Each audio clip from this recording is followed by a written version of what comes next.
boys and girls. We are going to read this story. It's called Mr. Willowby's Christmas Tree.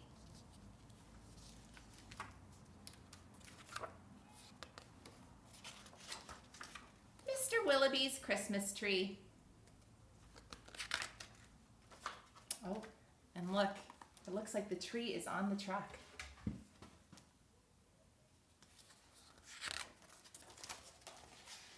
Mr. Willowby's Christmas tree came by special delivery, full and fresh and glistening green, the biggest tree he had ever seen.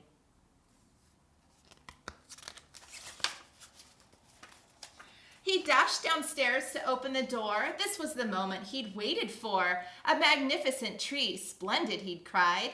Please, sir, won't you carry it right inside? I think it might look best this year, right in the parlor corner here.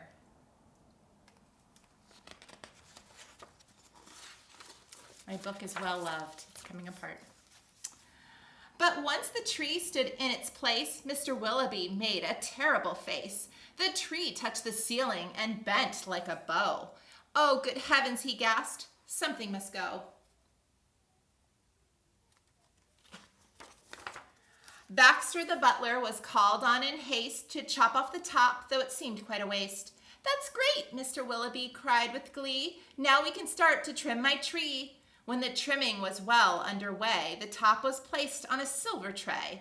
Baxter said, I know who'd be just delighted with this Christmas tree. So it was presented to Miss Adelaide, Mr. Willowby's upstairs maid. Won't this tree be a pretty sight when I have it trimmed later tonight?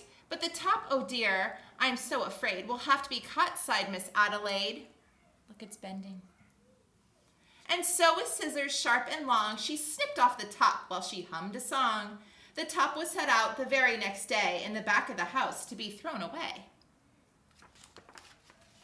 That little treetop caught the eye of Tim the gardener passing by. He was certainly not about to see that little tree thrown out.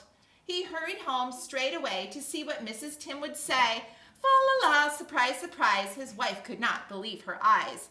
But in our house, she said, is so snug and small. I do not believe we need it all. And before Tim had the chance to shout, she cut that top and she threw it out.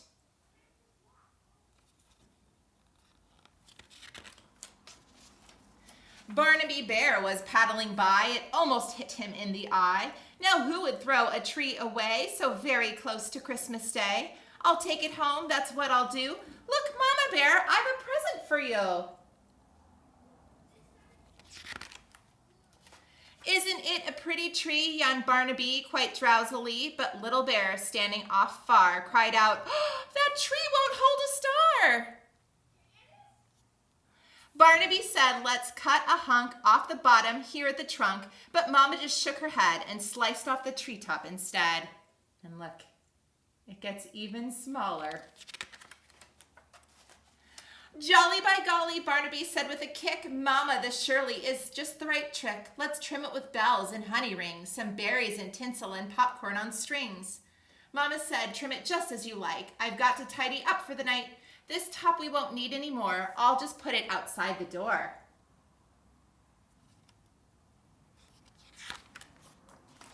Later on that frosty night, the frisky fox came into sight. He spied the treetop, rubbed his chin, opened his sack, and stuffed it right in.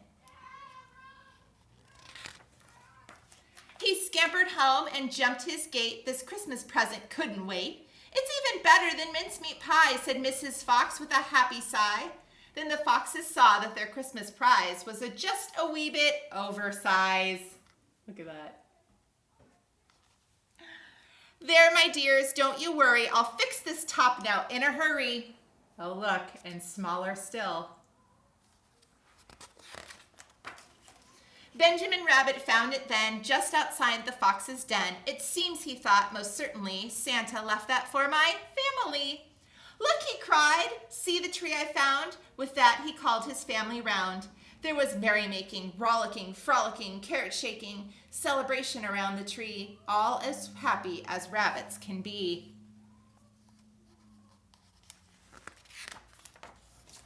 Benjamin Rabbit with his own hand sliced a carrot and made a stand. Now let's see how this will look in our little chimney nook. Uh-oh. Do you see what I see? But right away the children cried, "Look, it's leaning off to one side." "It's too tall, that's all," said Mrs. Rabbit. As though it were a summer carrot, she gave it a chop and threw away the top. Look, it's teeny tiny now. Then Mistletoe Mouse just happened to see that tiny tip of a Christmas tree. He pulled it through the snow and ice. Up some stairs he fell down twice. At last he reached his cozy house. "It's just the right size," said Mrs. Mouse. Then at the top, if you please, they put a star made out of cheese.